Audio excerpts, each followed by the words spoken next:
अब देखो, इतिहास की तैयारी करने वाले बच्चों के लिए मैं आज एक एक पुस्तक सभी भाग की बताने की कोशिश करूंगा।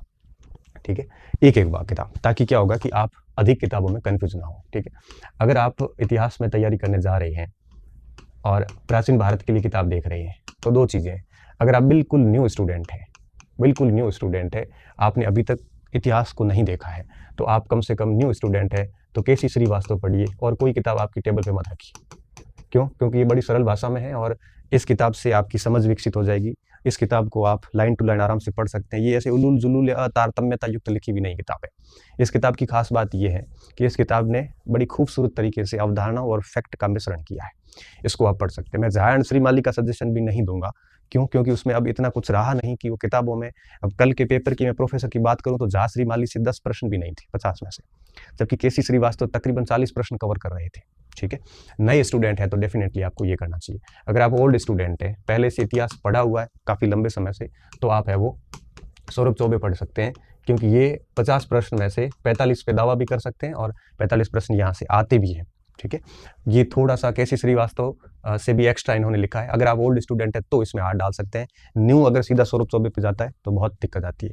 अगर आप अल्ट्रा है, अल्ट्रा का मतलब क्या होता है? अल्ट्रा का मतलब ये होता है कि आप बहुत ओल्ड से भी ऊपर है, आपका इतिहास और बहुत साउंड है, फिर भी अगर आपको पढ़ना है तो आप पीएसपी को पढ़ सकते हैं, पप्पू सिंह को।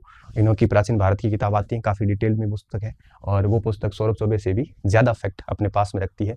तकरीबन 900-1000 पेज की एक बड़ी एक प्रकार से पोथी है। इसको पढ़ना है तो आप पढ़ सकते हैं। नया बच्चा इसमें हाथ डालेगा तो मुझे बड़ा भरोसा, आपको इस बात का अनुभव भी है कि आसानी से आप निकल नहीं पाओगे और 4 से 5 बार जब तक पुस्तक का रिवीजन नहीं होता है तब तक वो किताब काम की नहीं है। ठीक है, तो आप सीधी सी क्लियर है। न्यू स्टूडेंट है तो ये केसी श्रीवास्तव देख लेना, ओल्ड है तो सौरभ चौबे देख लेना, और आपका इतिहास बहुत अच्छा है और अच्छा करना है तो पीएसपी देख लो। ठीक है, तीनों में से आप अपने को जिस कैटेगरी में मानते हो उसमें देख सकते हो। ठीक है, मुझे लगता है कि आपको है वो थोड़ा सा केसी श्रीवास्तव पढ़ना चाहिए, उसके बाद सौरभ चौबे तक, क्योंकि ये नेट और प्रोफेसर स्कूल वगैरह सबको कवर कर लेता है। तो इन दोनों में से कोई एक पुस्तक आप अपने पास रखिए, स्पेशली सौरभ चौबे ज़्यादा बेहतर रहेगी और शुरुआत कर लीजिए। सौरभ चौबे समझ में नहीं आती है तो फिर श्रीवास्तव ले लेना। ठीक है, एक किताब दोनों में से आप चूज करना, लास्ट में लाओ भली दोनों ही, लेकिन पढ़ने के लिए लास्ट में एक रखना। ठीक है, अब बात आती है मध्यकाल की। मध्यकाल में आपको क्या करना है? मध्यकाल के लिए आपको सिर्फ एक बिंदु करना है। क्या करना है? अगर आप न्यू स्टूडेंट है, बेहद न्यू स्टूडेंट, तो आपको क्या करना है? सतीश चंद्र का दोनों भाग ले आने हैं मध्यकाल के। ठीक है, सतीश चंद्र के 2 भाग आते हैं, part first and part second. ये आपकी अंडरस्टैंडिंग को डेवलप करेगा। बहुत प्यारी किताब, पॉइंट आते हैं, लेकिन तथ्यात्मक रूप से काफ़ी कम है इसमें। प्रोफेसर का पेपर देखें तो ये पोर्शन जो है सतीश चंद्र का, ये बहुत अधिक कवर नहीं कर पाता। हाँ, समझ अच्छी कर देता है, लेकिन अगर आप पुराने स्टूडेंट हैं, है ना, तो आप है वो सौरभ चौबे को पढ़ सकते हैं, जिन्होंने बहुत अच्छी तरीके से चीज़ों को कवर किया है और इससे ज़्यादा ज़रूरत नहीं। इसके अलावा जेएल मेहता की भी किताब आती है, लेकिन मेहता की किताब तीनों भाग पढ़ के लास्ट में अगर आप प्रोफेसर का परसों का पेपर देखोगे तो 20 सवाल भी उसके अंदर है नहीं। ठीक है, इससे अच्छा है कि ऐसी किताबों से बचा जाए। और भी कई सारी किताबें आती हैं, बट आरपीएससी के पैटर्न को वो पकड़ नहीं पा रही है। इससे बेहतर है कि आप इसको सौरभ चौबे को पढ़ सकते हैं। और बहुत नए स्टूडेंट है, शुरुआत कर रहे हैं, यूनिवर्सिटी कॉलेजेस में है, तो आप सतीश चंद्र से शुरू कर सकते हैं। ठीक है, इसके बाद बात आती है आधुनिक की। ठीक है, आधुनिक का जो बिंदु है, इसमें भी वापस मैं यही कहूँगा, अगर आप बिल्कुल न्यू स्टूडेंट है, हाँ, इसमें एक अल्ट्रा वाला बताना रह गया। अगर आप अल्ट्रा स्टूडेंट है, अल्ट्रा मतलब ये हुआ कि पहले कहीं इतिहास में नौकरी वोकरी लग चुके हैं, इतिहास आपका बड़ा घाग है एकदम से, तो पप्पू सिंह की भी 2 किताबें आती है, मुगल काल की अलग आती है और तराइन की अलग आती है, तो अलग अलग किताबें ला के भी आप पढ़ सकते हो अगर आप पढ़ना चाहें तो। मैं सजेशन तो सतीश चंद्र का देता हूँ, लेकिन अगर आप अल्ट्रा स्टूडेंट है, आपने ये सब पढ़ रखा है, तो आप इसकी तरफ जा सकते हो। यहाँ आपको 95% सवाल का दावा मिल जाएगा और सवाल भी मिल जाएंगे, लेकिन हाँ, ये है कि पढ़ना एक स्टूडेंट की बस की बात नहीं है। हालांकि टीचर पढ़ लेते, हम लोग पढ़ते, मैंने पढ़ी, दोनों भागें पढ़ी है। जब मैंने पढ़ाया था इसमें मेरे बैचेज में, तो मैंने आपकी सतीश चंद्र भी देखा था, सौरभ चौबे भी देखा, पीएसपी भी देखा था और छोटी मोटी और भी किताबें का निचोड़ मैंने डाला था उसमें, तो ये भी आप पढ़ सकते हो, लेकिन नए स्टूडेंट के लिए तो मैं यही सलाह दूंगा। ठीक है, अब बात आती है आधुनिक की।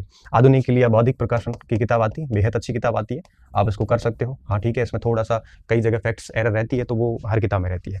ठीक है, अब फिर आती है, अगर आप ओल्ड स्टूडेंट है, बौद्धिक प्रकाशन वगैरह सब पढ़े हुए हैं, तो आप अरविंद जी के 2 भाग आते हैं आधुनिक भारत के, है ना, अरविंद जी के, तो उनके दोनों पार्ट है वो आप पढ़ सकते हैं और ये काफ़ी डिटेल में है, काफ़ी समझ विकसित करते हैं आपकी। तो ये 3 चीज़ें जो है भारत के तीनों इतिहास के एक-एक भाग आप लाइए और उसको पढ़ सकते हैं, ठीक है। और उसके बाद में आती बात चौथा विश्व इतिहास की। विश्व इतिहास की, विश्व इतिहास में अभी भी अरविंद जी का कोई मुकाबला नहीं है और इनको पढ़ सकते हैं, ठीक है। ये बेहतरीन किताब है। इसके साथ में इस बार नाथ की किताब भी अच्छी आई थी, जिसमें राम सिंह सरबाग वगैरह ने अच्छा लिखा था जेपी सैनी ने, और काफ़ी कुछ पेपर को कवर कर रही थी इस बार। फैक्चुअल भी बहुत अच्छे फैक्ट है इसमें, अरविंद जी ने काफ़ी ज़्यादा डाल दिए हैं, और नाथ भी अच्छी किताब है। दोनों में से कोई एक ला के पढ़ सकते हो, ठीक है। और फिर बात आती राजस्थान के इतिहास की। राजस्थान इतिहास, ठीक है। राजस्थान इतिहास के लिए आप अगर नए स्टूडेंट हैं तो राघवेंद्र मनोहर को पढ़ सकते हैं।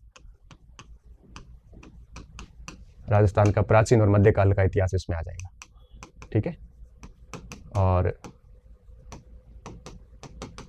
आधुनिक के लिए आप आरपी व्यास के दोनों भाग पढ़ सकते हैं।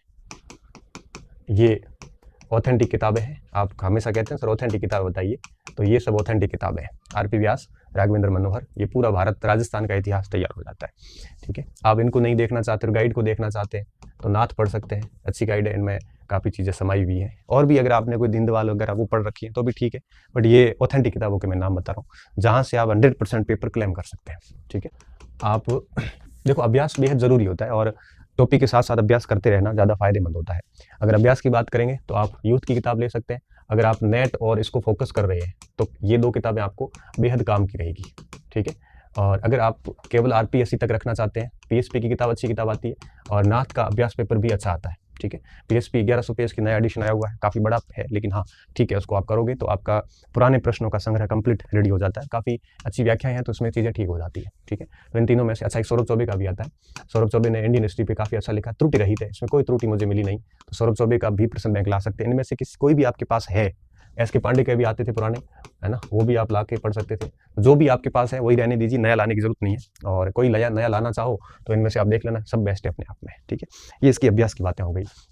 अगर आप राजस्थान के अभ्यास की बात करोगे तो आपको दिशा की किताब बेस्ट है, ठीक है। दिशा 2020 की किताब आती है, तब शायद 2024 हो गया होगा। और अगर आप विश्व के अभ्यास की बात करोगे तो विश्व के अभ्यास के लिए भी मार्केट में खूब किताबें हैं। मेरी किताब भी आएगी, चल रही है, और पीएसपी की भी चल रही है, और अरविंद जी की भी चलती है। जो भी आपको ठीक लगे आप ले लीजिएगा। और ऐसा कैसा दर्शन में भी है, तो अभ्यास तो खैर होता रहेगा। किताबें मैंने बता दी, और ये सारा का सारा आपको मैंने बता दिया कि हिस्ट्री फर्स्ट ग्रेड हो चाहे, अब ये सारी किताबें first grade, college lecturer, net, सब परीक्षाओं के एक साथ काम आ जाती है, ठीक है। तो मिनिमम 1, 2, 3, 4, 5 और 6 किताबें कम से कम आपको पढ़नी ही होती है, तब जाके आप है वो इतिहास में आ जाते हैं।